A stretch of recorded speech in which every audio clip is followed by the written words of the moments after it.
What is going on, everyone? Anthony Drew Gary here, host of the How To Show, where we talk about optimizing life, money, and happiness one how to at a time.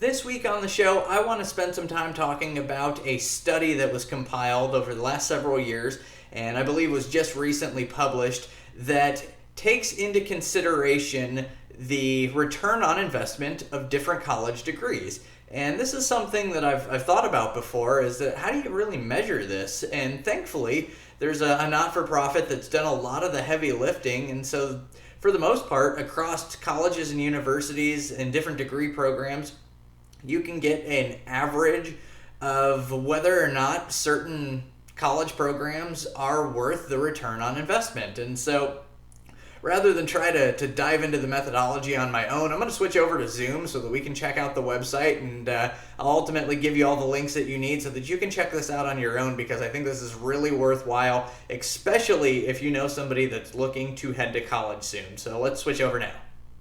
As a reminder, this video is video intensive, so if you're checking this out as a podcast form, you may want to switch over to the YouTube channel now. You'll find the link down below. But this is the landing page for the Foundation for Research on Equal Opportunity. They're a nonprofit, nonpartisan group that puts together studies that really make you think. And there's a lot of cool stuff on this website, so I recommend you check it out in its entirety. But today, the first thing we're going to talk about is Preston Cooper's study on Is College Worth It? And it's a comprehensive return on investment analysis for college. And so if you click into this tab, there's basically a 20-minute read on the methodology that Preston put together on how he determines whether a college return on investment is worthwhile. And so he talks about, for students that graduate on time, the median bachelor's degree has a net ROI of $306,000. However, there are some factors that make that go up or down, and most importantly is whether or not you finish. And so we consider that sorts of things. He goes on to then talk about the differences in different types of programs. And so 4 and 5 engineering programs have an ROI above $500,000.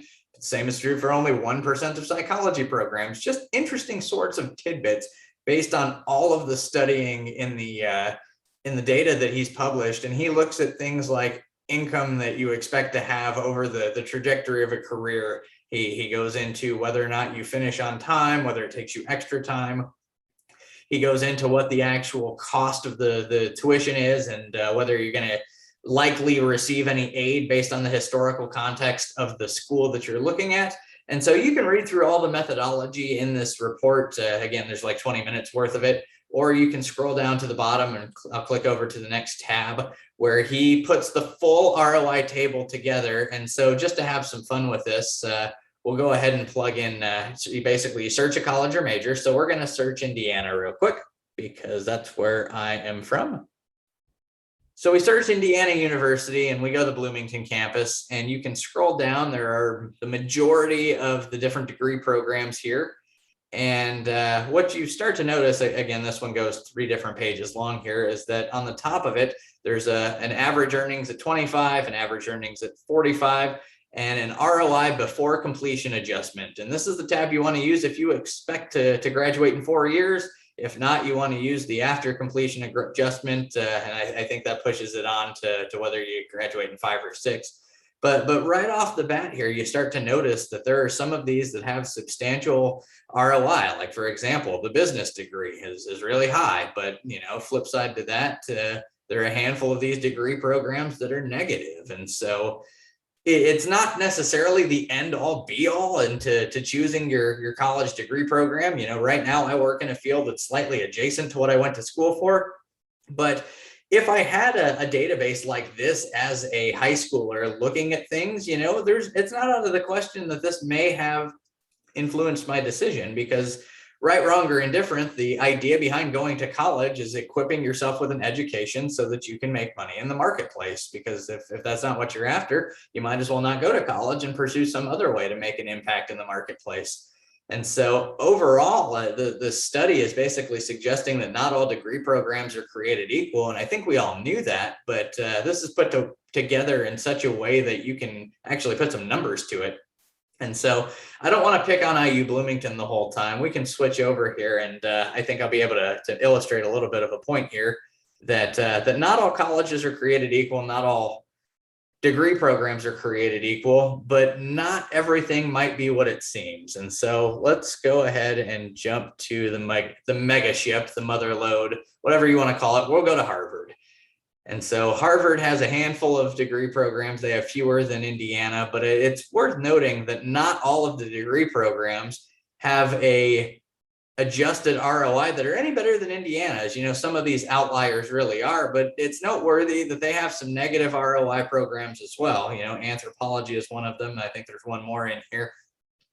But really, you could start to compare the different programs at the different universities, especially if you're in a situation where maybe you're a high schooler or a high schooler, or you're the parent of a high schooler who is looking at two different colleges in the same degree program. Maybe this is a way that you can start to continue your leanings toward one or your leanings away from the other, just based on the methodology of the research that's been put together for you.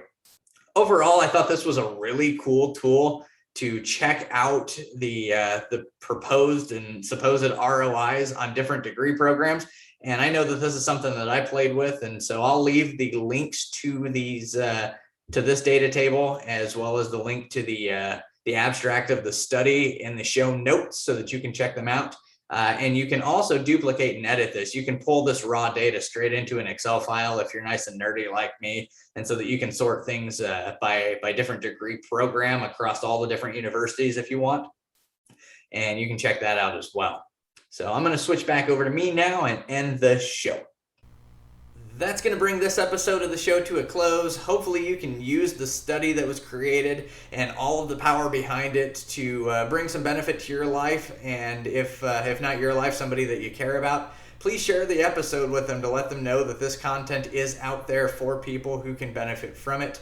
And if you like what you're seeing each and every Wednesday, you can hit the subscribe button so that you can follow along with the channel and get to see what we're up to. Got some exciting things planned for 2022 as well, so stay tuned for all of those sorts of things. If you're a podcaster, you can find the How To Show there by searching the How To Show on the podcast player of your choice. And as always, if you are looking to sell your house in the Indianapolis market, please get in touch with me, either in the comments below or at indiedwell.com.